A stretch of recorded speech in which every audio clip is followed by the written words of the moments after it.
So the topic is mindfulness of the body. And as an introduction to this, there is a teaching that there are two wings or two sides of Buddhist practice, meditation practice. And they are called samatha and vipassana, shamatha and vipassana in Sanskrit. And here samatha means tranquility, being peaceful, calm. And vipassana can mean clarity, can mean to see. The word pasana comes from the word to see. V is emphatic, to see well, to see clearly.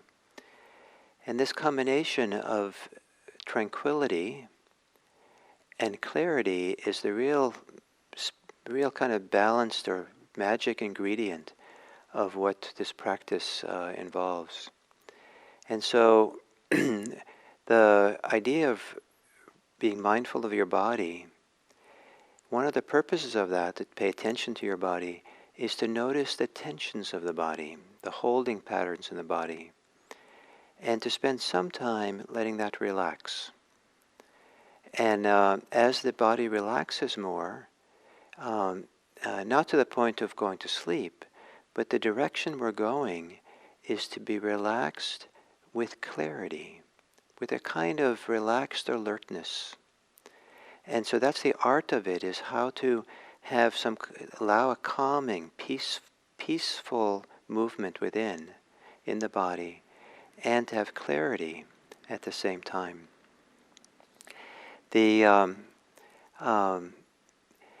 Now some people might feel that it's kind of too, not really where meditation is supposed to be, just to relax the body. But it's the body and the mind are not so separate from each other. The tensions of the body are there because of the activities of the mind. And as we relax the body, the mind has a chance to relax. As we relax the mind, the body has a chance to relax. And these two work closely together. And if we really want to kind of drop deep into ourselves, then really this idea of calming, letting ourselves be more tranquil. And so wherever we can feel or sense or smell the tranquility, that's the door to greater tranquility. The Buddha talks about tranquility as the food for tranquility. In other words, tranquility is the very thing that promotes more tranquility, or peace promotes more peace within us. And so to relax, and not just to relax, not just be calm, but then to really appreciate, to value, to rest in that glow, the afterglow of the relaxing, of the peace, to allow us to receive it and feel it. So it's kind of a conditioning force. So that even if it's a very teeny bit that we feel peacefulness or tranquility, feel that fully, receive it, and let it kind of be a guide to how to grow that in a gentle, calm way. Don't be in a hurry, don't be greedy, don't be pushing for it. As this body becomes more tranquil, and as we develop more clarity, and we're more mindful of the body and see what's happening here, the body becomes it brings a lot of benefits to us. One of it is the body then protects us. And the primary thing it protects us is against ourselves.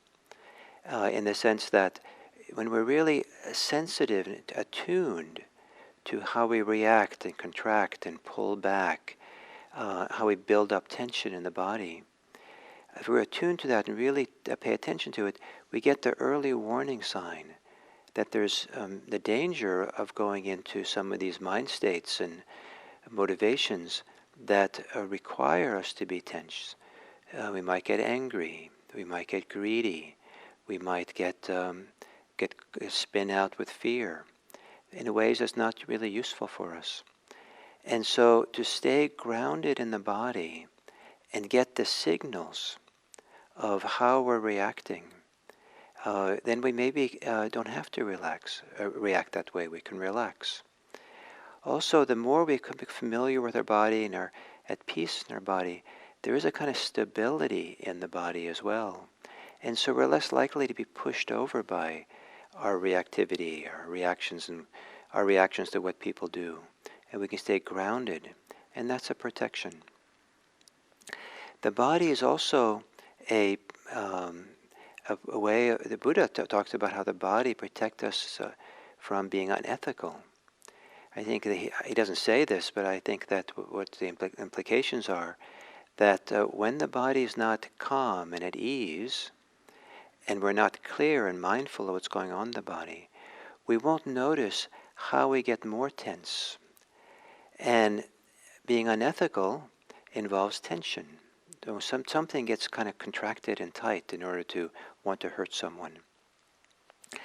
And so if we take refuge in a relaxed body, a peaceful body and mind, we'll get, again, the early warning signs that something is off when we start feeling tension. But more importantly, we start feeling the kind of self-harm that unethical behavior does. The tensions, the way we close up, the way it's kind of grating, it's kind of painful. To be angry, to be greedy, to be hostile. And the more sensitive the system becomes, the more we get the clear indication, clear experience that we're harming ourselves as well. On the other end, the more we're connected to this body in a sensitive, good, calm way, the more we'll also become attuned to these good qualities within, and what the things that are kind of have more room to show themselves, they almost need a receptive feeling, or kind of an open, receptive, calm, non-conceited, non-aggressive kind of stance to that generosity, love, kindness, friendliness, care, forgiveness. All these beautiful interpersonal kind of qualities have a more chance to recognize them, be attuned to them. And sometimes those can be scary to have, but we feel the fear, we start feeling tense. And if we really learn to trust the tranquil, relaxed body, what we find is this is a fantastic support for living what in English we would call an ethical life. A life that is for the welfare of others, the welfare of ourselves, and a life that wants to avoid causing harm. Because that's kind of the nature or the quality of this relaxed state, this clear, relaxed, open state. So this movement of relaxing, calming, settling the body, and relaxing and settling the mind has ethical connotations, ethical consequences, that it makes us better people, it makes us more careful and conscientious people. It's a beautiful thing to do. And so to practice mindfulness of the body, one of the aspects of this is not simply to be aware of the body, but actually to take the time to calm the body, settle the body, bring some peace, let go, relax the body. This is a teaching and instructions that go all the way back to the Buddha. The Buddha talked about settling into the body, feeling the whole body,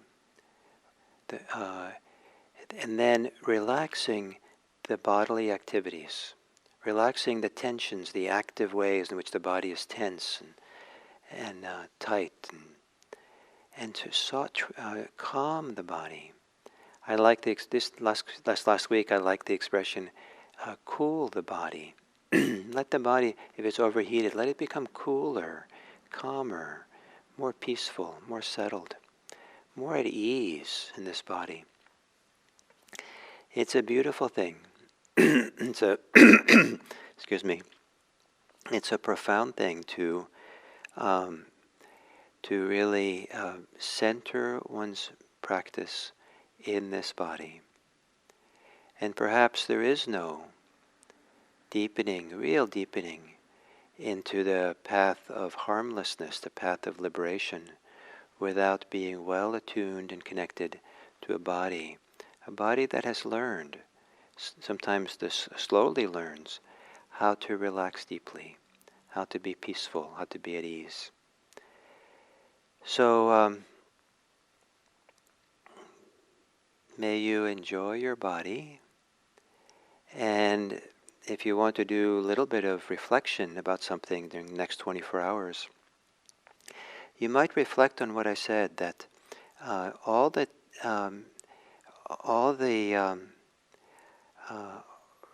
things like anger, hostility, greed, craving, being perplexed, being confused, being deluded, all involve some kind of tension, some kind of tightening up or contraction.